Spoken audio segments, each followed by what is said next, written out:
This question comes from Game Dev for Life. Please help. I'm stuck in tutorial hell. Why are tutorials for the Godot engine lacking compared to other engines? Well, it's not been around as long. It hasn't been popular for as long as, Unity or Unreal. Twofold: less users, less interest. People making tutorials want to gain an audience. If that audience is not there, they're not going to make the tutorial. And if people aren't searching for the tutorial, if there's no interest, they're not going to get made. That's part of it. I do think it's changing. And I think it's changing rather quickly, even from, a year plus ago. There are way more people making tutorials. And I mean, smaller channels, at least on YouTube.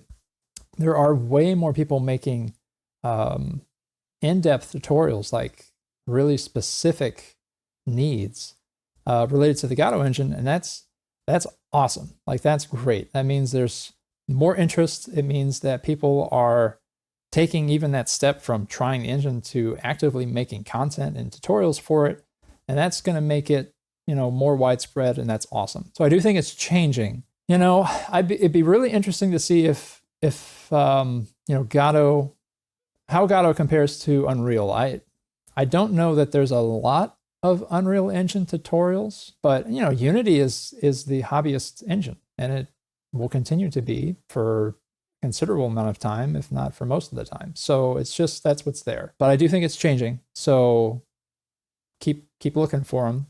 And I think there's a lot more 3D stuff coming out for Godot, which is also good. In terms of the tutorial hell part, yeah, I'll say this from two sides, because that's kind of how I think about it. I'll say it from the side of the one who's learning, and also from someone who's actively making tutorials. Making tutorials is very difficult for a number of reasons. One, not everyone's on the same playing field, and so you don't have a sort of foundation of what that knowledge is to know what you need to explain and what you don't need to explain. Two, people don't learn the same way, and they don't learn at the same pace. You can structure a tutorial in a way that is very concise and clean and just gives just the basic information, very anti what this video is. Just clean cut, done in 3 minutes, you're in, you're out.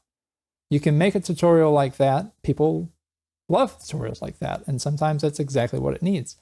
Other times, people don't want that. They want something where you are holding their hand for every single keystroke, every line of code, and explaining everything. And that's just a different way of learning. And I think it has to do with, what that foundation of knowledge is, and, people's impatience has a lot to do with it. And I'll say this for myself. When I look up something and find a video about it, I skip around all the time. And I know people skip my tutorials. And as the one making the tutorial, why are you skipping my tutorial? And then I think as someone who watches it, it's well, because I want to get to the thing that I want, right? It's a balance between being very concise and being very detailed, but also being entertaining and having very high quality and knowing what you're talking about and all these things. It's very, very, very difficult, I feel, to make a good tutorial. That being said, the tutorial hell part is less about the quality of the tutorial. It's more of the person learning, right? Well, I'll take that back, because I think it has to do with the tutorial itself too. But to me, there's a step missing, and it's the final step. If you watch a tutorial, say you watched one of my first-person shooter tutorials, you make a thing, you follow that process. Maybe there's new information. Maybe there's a lot of new information. You go from point A to point B. At the very end of it, you have the thing, you made it, and then what? There's that last step, that application step, the implementing what you've learned into your own thing, that's missing. And I don't know that there's a really good way to put it in a tutorial, because, for the most part, that's the responsibility of the learner, to take that knowledge and then apply it. I think there's a way, maybe, that to create a tutorial that has an application process. But if you're stuck in tutorial hell, it's because you're gaining knowledge which is great. Like you want to gain knowledge, but then you have to take that knowledge and apply it. You have to test it. Education, right? It's going to go all back to how you were educated as a child. You're taught something at the beginning of the week. You review it at the end of the week. You have a test. You get a grade. You're done. Maybe you come back to it at the end of the semester or whatever.